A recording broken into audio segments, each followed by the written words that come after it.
अब हम लोग चल रहे हैं लक्ष्मण मंदिर की ओर। ये है लक्ष्मण मंदिर। ये पंचायतन शैली में बना हुआ है और 10वीं शताब्दी का मंदिर है। अगर आप लोग MPPSC की तैयारी करते होंगे तो उसमें ये लक्ष्मण मंदिर आता है कि कहाँ पे बना हुआ है। ये भगवान विष्णु को समर्पित है। लक्ष्मण मंदिर इसका नाम है, लेकिन ये समर्पित जो है भगवान विष्णु को है। और अगर इसको हम देखें तो इसका जो लगभग 90% बोलते हैं कि ये ओरिजिनल अभी है, मतलब ये पूरी तरीके से खंडित नहीं हुआ है। यहाँ पर यक्ष और यक्षिणियों की मूर्तियाँ स्थापित होती थी, जो कि अब खंडित हो चुकी हैं। तो आइए चलते हैं लक्ष्मण मंदिर की ओर।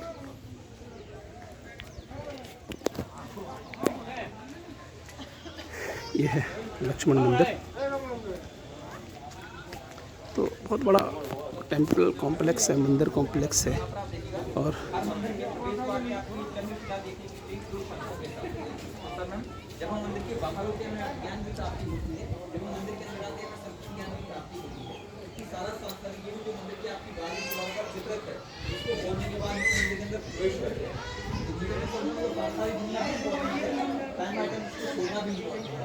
मंदिर आपको केवल एक पूजा करने का स्थान नहीं था, ये आपका ज्ञान ऊर्जा दोनों को सिद्ध है। आप थोड़ा पीछे से देखिएगा सर, जो ये तोरण बनाया हुआ मंदिर को उसको देखिएगा, थोड़ा पीछे हो जाएगा आपको, वहाँ से देखिएगा सर। मंदिर के भाग को बोला जाता है माता तोरण। ये देखिए, ये पूरा जो मंदिर है, अगर इस समय के मंदिर निर्माण शैली को अगर हम देखें तो एक चीज़ समझ में आएगी कि यहाँ पे जो भी चीज़ें यहाँ पर उल्लेखित की गई हैं वो जीवन से संबंधित हैं। यानी कि आप अपने जीवन में जो भी घटनाएं करते हैं, जो भी क्रियाएं करते हैं, वो इन सब चीज़ों में अंकित की गई हैं। यानी कि इसके बाहरी क्षेत्र में सांसारिक चीज़ों को दिखाया गया है।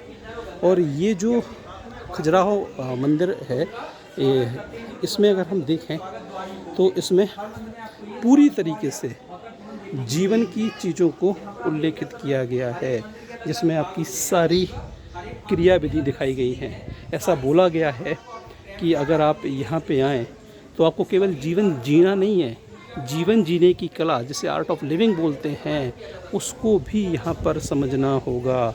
इसी सब चीज़ों को बहुत अच्छी तरीके से समझाया गया है। जैसे बोलते हैं ना कि शरीर भी एक मंदिर है, आत्मा उसके अंदर एक ऊर्जा स्रोत है। अगर आप खजुराहो में यहाँ आएँ तो आपका ये जो दृष्टिकोण है ये बदलेगा।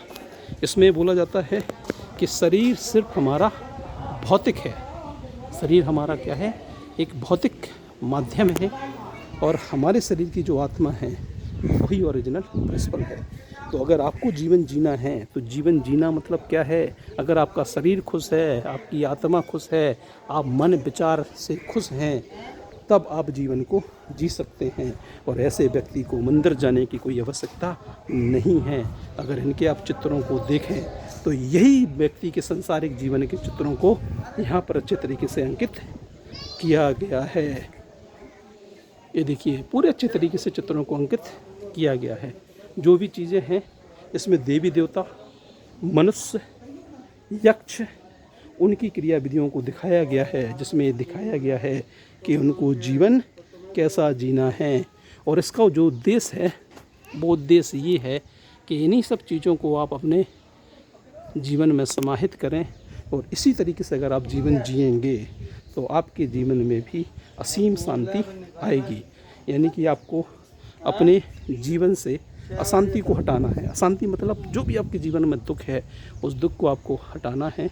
और सबसे ज़्यादा किस चीज़ का समावेश करना है, तो ये जो चित्रण यहाँ पे किया गया है कि जन्म के बाद आदमी का कर्म, और कर्म भी तो सकारात्मक कर्म, उन सब चीज़ों को यहाँ पर दिखाया गया है।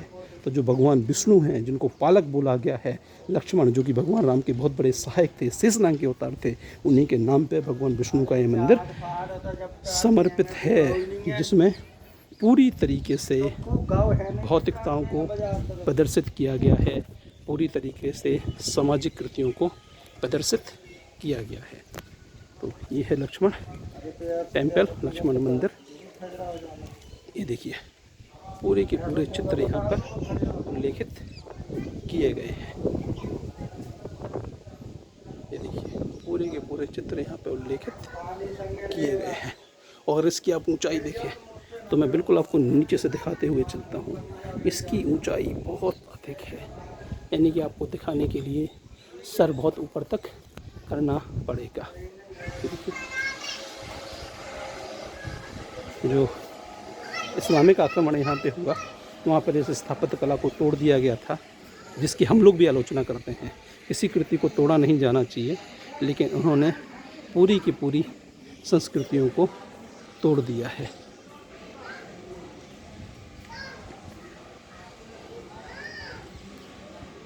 पूरी की पूरी सांस्कृतिक चीज़ों को तोड़ा हुआ है।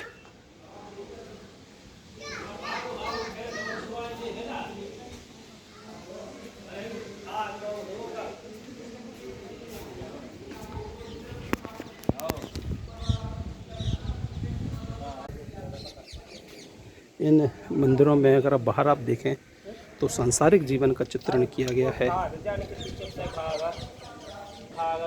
और अगर अंदर की ओर आप जाएं, इस मंदिर के अंदर की ओर अगर आप जाएं तो यहाँ पे आध्यात्मिक चीज़ों का वर्णन किया गया है।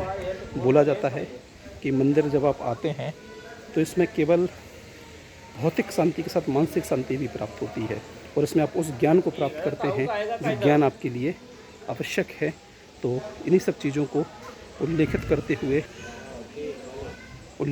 हुए ये मंदिर की ओर चलते हैं। ये इसका द्वार है।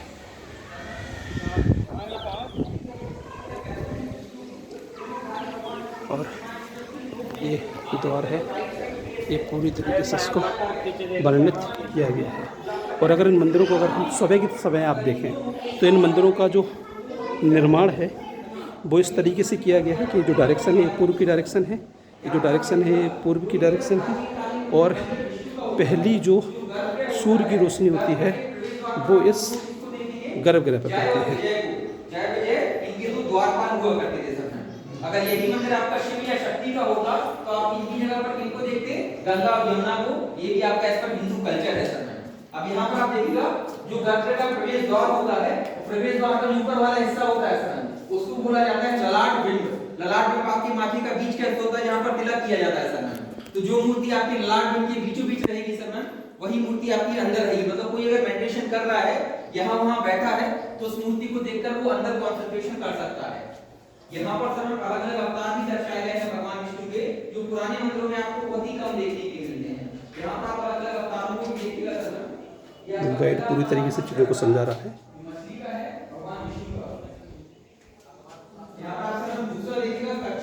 ये पूरा बिल्कुल अंधेरा है।